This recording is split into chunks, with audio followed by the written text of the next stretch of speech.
Before we get started with today's podcast episode, I just want to take a minute to share a little bit about Ballet BC's upcoming program Zenith, which is happening March 6th, 7th, and 8th in Vancouver at the Queen Elizabeth Theatre. Featuring a world premiere by local Canadian choreographer Andrea Penna, the return of the masterful work Passing from Johann Inger, and a new commission from Spanish choreographer Fernando Hernando Magadan, this program promises to be sensational. You can use code LET'SDANCE10 for 10% off your tickets, which are available now at balletbc.com.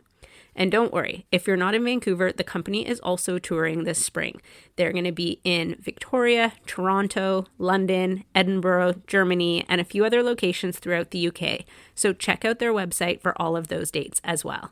And now, here's today's episode. Hello, and welcome to the Dance Physio Podcast, a podcast designed to explore ideas and foster discussion around dancer health and wellness. We're here to challenge the status quo, bridge the gap between dance science and the studio, and help change the landscape of the dance industry for the better. I'm your host, Erika Mayall, a dancer turned physiotherapist who is deeply passionate about leaving the dance world better than I found it. I'm so glad you're here. Let's get started. Hello, everyone, and welcome back to another episode of the Dance Physio Podcast. I am your host, Erika Mayall. Today is part one of a new mini-series that I am putting together over the next 4 weeks. So there's going to be 4 episodes as part of this series, all about dance competitions and getting ready for competitions and dealing with competition season as we enter that time of the year. So I'm calling it Competition Countdown, but I do realize that a lot of people are already starting competitions or maybe have even already started competing. So for you, it may not be a countdown, but these episodes will still absolutely be applicable.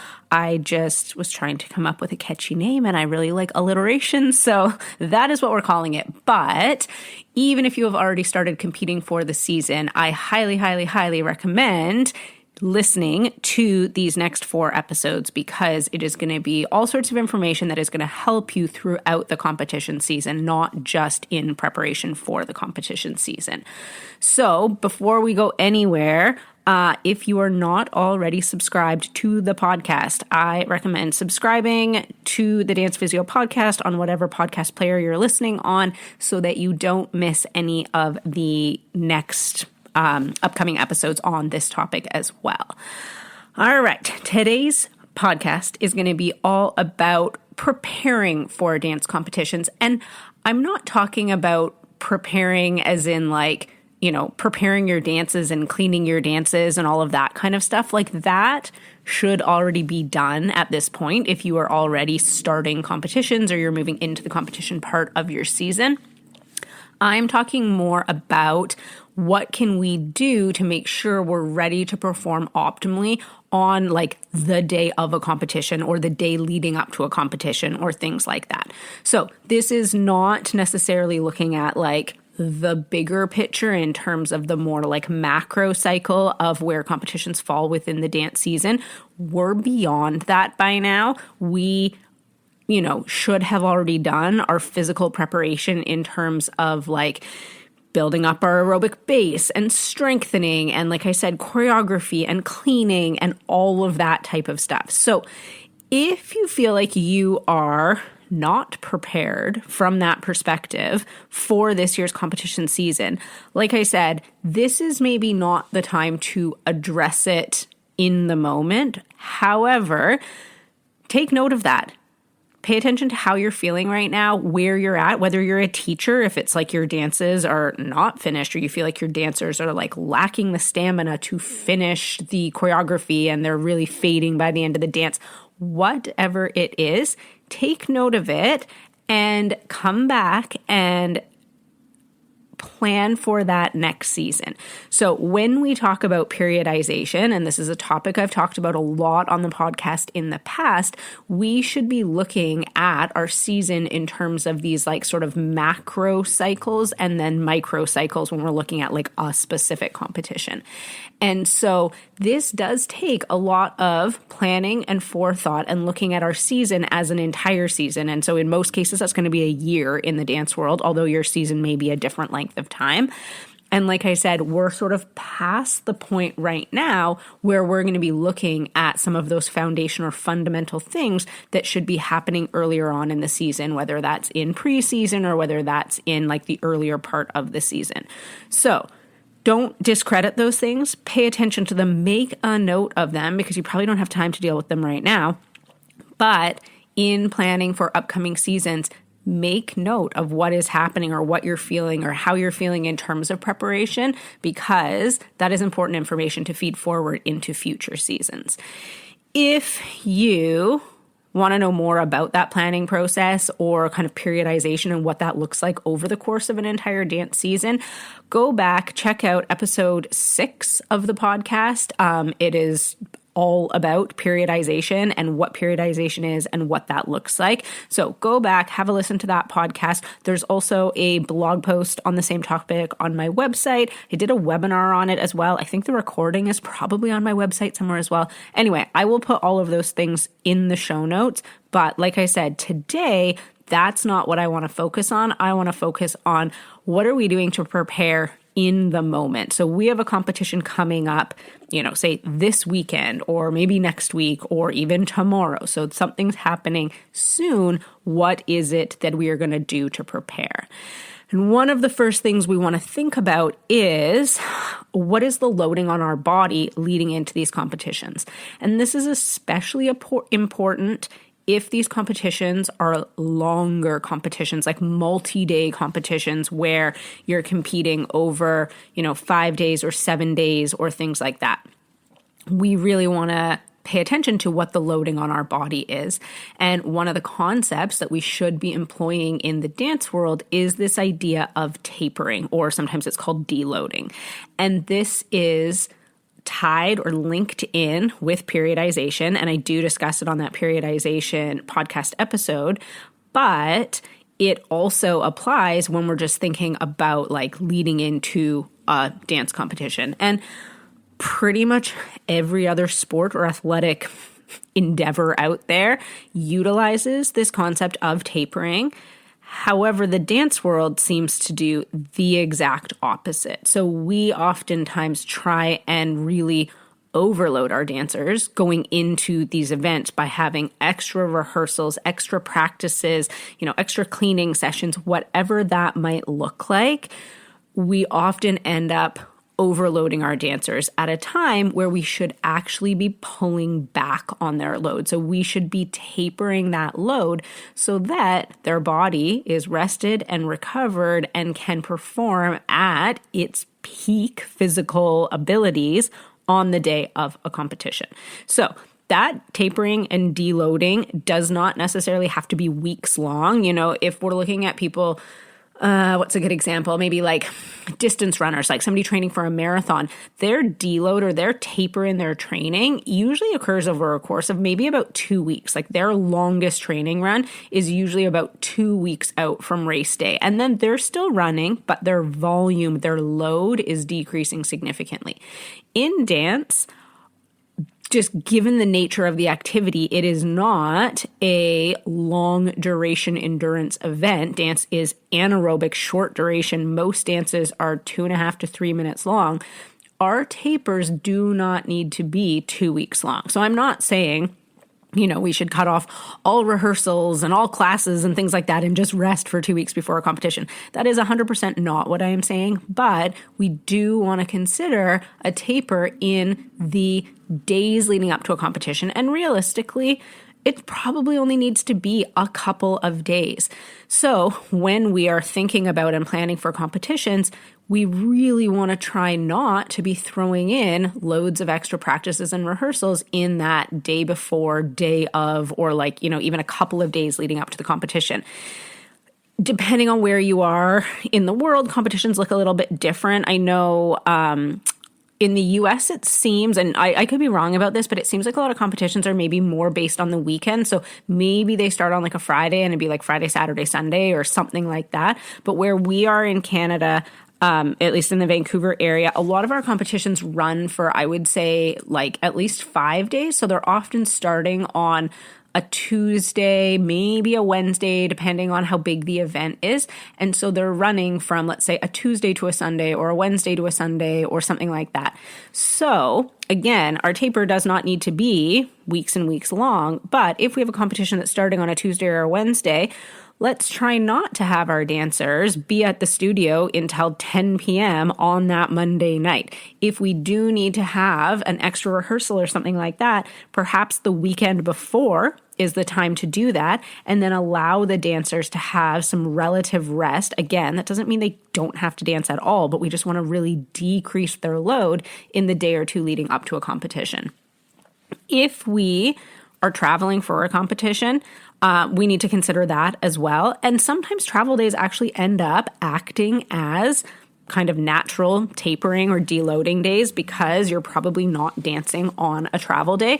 But you do need to consider the sort of physical toll that traveling can take on the body in terms of like fatigue and things like that. And that depends a lot on how far you're traveling and your mode of transportation. I know, again, where we are in the Vancouver area, a lot of times the traveling we're doing is maybe like via ferry or something, which isn't as physically taxing on your body because you can get out of the car and walk around on the ferry. Like it might take a while, hours wise, because you're like waiting in line for the ferry and stuff, but you're not like strapped to an airplane seat and, you know, not able to move for 6 hours or things like that. So consider those things, but we just want to pay attention to what is the loading that we are putting our body under when we are leading up to competition in the days sort of leading up, or at least, a day or two before a competition.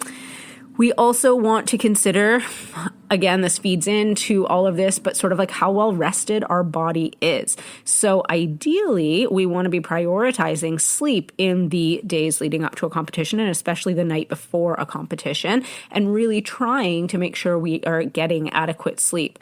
So many things feed into whether we get a good night's sleep or not. And I know a lot of people, when they have nerves or they're maybe excited or anxious about a competition, that can definitely impact our quality of sleep. And some of that stuff is maybe a little bit out of our control, but there are plenty of things with regards to sleep that are within our control, like whether we're on our screens before we go to bed or what time we're going to bed and things like that. So something to consider, something to think about is, are you adequately rested going into a competition? And that sort of tapering or deloading or managing training load that I was talking about before feeds into this, because one of the things I see really commonly is dancers maybe not getting to bed at the time they would like to get to bed, partly because they're at the studio really late the night before, rehearsing things, reblocking things, whatever it is that they're doing. And they don't get home until really late, and then they still maybe have homework to do, or they still have to, pack their bag for competition or whatever it is that they still have to do. And so by, recognizing the importance of them being well rested and being recovered leading into a competition, and also the importance of kind of deloading their body beforehand, hopefully we can avoid some of that to at least try and maximize the quality of sleep that dancers are getting on competition days or the nights leading up to competition. Once we arrive at a competition, the probably single most important thing that we can do to prepare our body for performing is making sure that we are adequately warmed up. So one of the things, probably the number one reason why I see dancers get injured at a competition is that they were not adequately warmed up. And that is like, they will come in and say that. They'll say, oh, I didn't warm up as well as I should have, and I pulled my hamstring, or I, whatever the injury is. We don't see a huge number of injuries occur at competitions that are happening for other reasons on stage. A lot of, if we do have dancers who are injured at competition, a lot of what we are seeing is from an inadequate warm-up.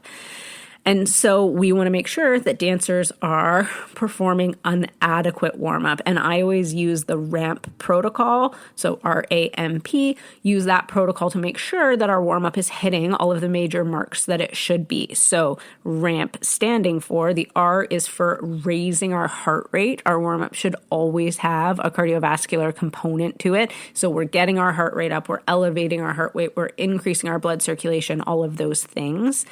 The A stands for activate. So we want to be activating the muscles, the muscle groups, but the muscles that we're going to be using for the activity that we're performing. And so this can look like a lot of different things in terms of whether we're doing isolated little muscle exercises or activations, or whether it's more full body things, whether it's compound movements that are activating multiple muscle groups at a time. That depends a little bit on what style warm-up you like to be doing. The M stands for mobilize, and so that is making sure that we're mobilizing all of our joints. So we're taking them through dynamic ranges of motion and making sure that we are mobilizing those joints to their end ranges. We don't want to be doing a lot of, or really any, kind of passive static stretching as part of our warm-up. It should all be more mobilizing our joints and more dynamic warm-up. And then the P stands for I call it practice. The actual word in the acronym is actually potentiate, but most dancers don't know what that means. I don't know if I know what that means. So practice, and that is practicing any skills that we know we need to be able to nail when we're on stage. So that might be like a turn sequence. That could be a specific jump you want to practice. It could be a lift that needs to be practiced. I always try and get dancers to do some balance kind of activities as part of like the sort of P part of their warm-up, just to make sure they know like where their center is. Are you on your leg that day? Like all of those types of things. So that's your opportunity to practice any specific skills that you want to make sure that you've done before you go on stage. Again, if you aren't familiar with like the RAMP protocol and want more detail or information about that, there is a podcast episode entirely about like designing and structuring a dance warm-up. It is episode 17. So if you want to go check that out, I will also link that in the show notes just so you have that as a reference point. But I kind of gave you the Coles Notes version there. Things that we need to consider with our warm-up, especially for competitions, is who is responsible for the warm-up. So if we're competing as a group or as a team, usually, depends a little bit on the ages and levels of the dancer, but usually the teacher is going to be responsible for the warm-up of those dancers. There's usually going to be some sort of a group warm-up happening backstage. However, depending on how many dances teachers have at a competition, what other age groups they have with them, like just how many dancers there are overall, they may be busy with something else, and they may actually leave it up to the dancers themselves to be responsible for the warm-up. Also, if you are competing solos or even duos or trios or things like that, and you may be at a competition where maybe there is not a teacher there supporting you, especially this happens more frequently with older dancers, or you've chosen to participate in a competition that maybe your whole studio is not going to, it's more of an individual thing, whatever that looks like, you as a dancer need to be responsible for your own warm-up, which means you need to understand all of those components of a warm-up and what that looks like. And I know that competitions can be a little bit overwhelming in terms of, sometimes like nerves are high, stress is high, there's lots going on, there's lots of distractions, things like that. So I almost always recommend that dancers have a set warm-up that they do for competition. And you can literally choreograph that warm-up ahead of time at the start of the season, whenever it is that you want to do that. And again, if you're a dance teacher, maybe you choreograph it and teach it to your dancers so that they know what it is and they just know they are responsible for it. Or dancers, maybe you want to design your own warm-up because you know what your body needs in terms of you need to spend more time warming up your hips and another dancer spends more time warming up their back. I don't know.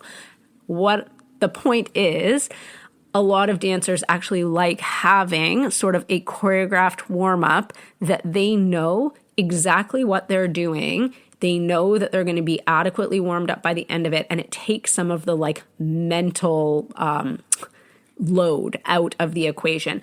You can choreograph it 2 pieces of music if you want as well. Like if you always bring headphones with you to competitions and you want to like actually have music. And so say you pick a couple of songs, because a warm-up needs to be, you know, at least a good 15 minutes probably, if not longer, depending on what you're doing. So maybe you pick a soundtrack and you have it choreographed specifically to music. Maybe you just throw on whatever music you like on any given day. But you know exactly what it is that you're doing so that you don't have to kind of think about it so much on the day of a competition. And you know that you're hitting all of those components in terms of raising your heart rate, activating your muscles, mobilizing your joints, and then practicing certain skills that you need to practice. So, like I said, I'm a really big fan of dancers having sort of a set warm-up that they do. One thing to consider for competitions when you're warming up is usually or often there's not a huge amount of space at a competition backstage for you to do your warm-up. So if you are choreographing a warm-up or something and designing a warm-up either for your dancers or for yourself, it is a good idea to try and pick a warm-up that can be done in a very small footprint of space, like literally the size of your body, basically, because you may not have room to be doing, I don't know, like walking lunges down a hall or things like that. You might have to be doing things more statically on the spot. So I always try and encourage dancers to like think of things that can be done in a relatively small amount of space. You can usually find enough room to do, you know, some squats and maybe static lunges and maybe even like some jumping jacks or something like that. But you may not have a huge amount of room to be doing a lot of moving type things. So just something to consider when you are designing a warm-up that you can take with you to competitions. The other thing that I want to say about warm-ups is it's really, really, really important to make sure that you're warming up before every time you go on stage. And what we see so commonly, and when I was saying that we often see dancers who say, oh, I wasn't like properly warm before, you know, injuring themselves, is it's usually not their first dance of the day. Their first dance of the day, most dancers are pretty good about warming up. I will say the culture has shifted a lot in the dance world. Like when I was dancing, we certainly were not doing proper warm-ups before we were going on stage, but the culture has shifted. I will say most dancers are doing a fairly decent warm-up before the first time they go on stage. But then what we see at competition is if you have more than one dance on the same day, oftentimes dancers aren't warming up adequately between, you know, for their second or third or fourth dance of the day. Partly because you feel like, oh, I've already danced, I've already been on stage. And then sometimes it's a bit of like a timing thing where, you know, you go out for awards and then by the time you come back and change your hair potentially and your costume or whatever, and then you're like, oh, I don't actually have as much time or what, you know, there's a variety of reasons that this can be happening. But it's really important to make sure that we're adequately warming up before every time we go on stage. That warm-up doesn't necessarily need to look exactly the same every single time. Our first warm-up of the day is usually going to be the kind of most robust, longest warm-up in terms of getting your body moving for the day. Other warm-ups potentially can be a little bit shorter, but if it's been more than an hour since you previously danced, so say there was an award session or a lunch break or whatever, you need to do another proper warm-up. So it still needs to be a very decent warm-up that covers all of those same key elements. It isn't enough to be like, oh, I danced earlier today, so I'm just going to do a few leg swings and, you know, kind of sit in the splits for a second and okay, I'm warm. Like you need to be warming up every single time before you go on stage. And that's probably one of the key things that I see dancers miss is by the time it's their third or fourth dance of the day, they're often not warming up adequately, even though there's been big breaks in time kind of between dances. So that is what I will say about that is make sure that you are warming up and also make sure you know who is responsible for warm up. So do not assume that your teachers are going to be warming you up unless they have expressly told you that that is the case and you are going to be doing a group warm up at, you know, X time and that they're going to be leading that. If that is not the case, clarify with them and maybe assume that you're going to be responsible for warming yourself up. And especially, again, I'm not expecting little kids to be doing this. The teachers are generally at competition and supporting those kids backstage. But by the time you're 11, 12, 13, and it's not your first time competing, you probably have some degree of responsibility in making sure that you are warm and ready to go on stage, especially when studios have potentially hundreds or, just dozens of dancers all competing on the same day. It's not always realistic that the teacher is going to be responsible for that. So check who is responsible and make sure you know what your responsibility is. The last thing I want to talk about for today's podcast episode is visualization. And I don't think that I've ever really talked about this on this podcast previously. I will likely try and do like an entire podcast episode on visualization because it's actually a very, very cool topic with some really interesting research. But I want to touch on it briefly because it is a very powerful tool for preparation before dancers are going on stage. So visualization is sometimes called imagery, but it is essentially exactly what it sounds like. It's visualizing what it is that you are going to be doing. And there is tons of research from the sports world, but also some research from the dance world that shows that mental rehearsal or visualization or imagery actually leads to enhanced performance outcomes. So we see better performance outcomes in people who utilize these types of mental skills. And it is something that I think is underutilized in the dance world in terms of dancers using it as a preparation before they go on stage. And it could be a preparation that's happening in the days or weeks leading up to a competition. It's something that I really like using the night before, and especially, if you've got some like butterflies or nerves about the competition that's happening the next day, using visualization while you're lying in bed as a way of kind of calming yourself and feeling some sort of like ownership and control over the situation can be a really great strategy to help with, facilitating sleep and things like that. But it can also be done backstage while you're at the theater or the venue, wherever the competition is. It can be done, kind of immediately before you're going on stage. It can be done an hour before. It can be done whenever. And different dancers will figure out what works best for them in terms of like the mental rehearsal or the visualization and when they want to do it. There's lots of different ways that this can be done. A lot of dancers like to use their music to do this, and so they will put their music on, and some dancers will even, kind of use their hands to mark things out or even maybe mark the steps a little bit. A lot of dancers just do it, lying on the floor almost in like a meditating type position. So there are lots of ways of doing it, but you want to be mentally rehearsing or visualizing specific skills that maybe are things that you're nervous about on stage. Again, sometimes it'll be like turn sequences or a big jump or a tumbling pass or things like that. So these can be really, really helpful skills to visualize and to mentally rehearse beforehand. So it can be skill specific.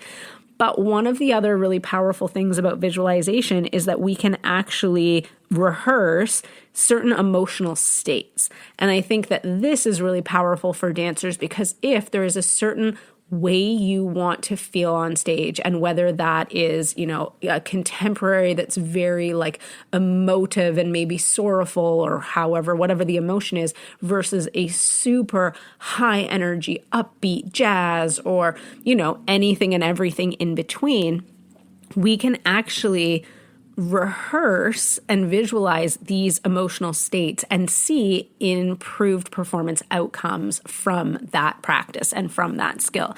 And like I said, there's really cool research that supports this, and I'm not going to get into all of it right now, but essentially what is happening is when we visualize things, we are activating the same neural pathways that we are when we are like physically performing a skill. And so we get similar kind of training effects that happen when we visualize these things. And so it is, like I said, a skill that I think is underutilized within the dance world. It's, again, in elite sport and professional athletes, I think there's a lot more knowledge and utilization of it happening now. But in the dance world, I think it's something that we can still really, really dive into like a lot more and really utilize, and especially as a way of, not physically taxing dancers more, but actually, still getting performance outcomes that we want, but in a way that is allowing their body a little bit less stress and a little bit load on it, and using the mental rehearsal instead. So I just wanted to throw that out there again as something that we can consider when we're preparing for competitions. And like I said, it could be a day before, it could be weeks before, it could also be moments before we go on stage, that mental rehearsal. And I'm a big fan of playing the music and having a dancer either sitting or lying down or whatever, but eyes closed, and visualizing and rehearsing like the entire dance and what they want it to look like. And especially if they're familiar with the performance venue, so that they can actually picture themselves like on that specific stage and going in and out of the specific wings that are there and all of that. It, like I said, is such a powerful performance enhancement tool that we maybe don't utilize as much as we could or we should. So I hope that those things are helpful for you as we move into competition season. So some things to think about in terms of how are we preparing ourselves in the day or the few days leading up to a competition, and then when we get to a competition, to make sure that we can perform our best while we were on stage and feel happy and satisfied and content about that performance. So I hope that was helpful. If anybody has any other things that are part of their kind of pre-performance routine or ways that they prepare themselves that you want to share that I didn't cover in today's podcast episode, I would love to hear what your favorites are in terms of, what helps you to feel like you can perform your best on stage. So feel free to reach out, send me an email, send me a DM on social media, whatever you would like. I would love to hear it. And make sure that you are subscribed so you tune back in for the next 3 episodes over the next 3 weeks that are also going to be all about dance competition season. So thank you so much for listening. Good luck if you are going into your competition season already, and I hope you have a great rest of your day.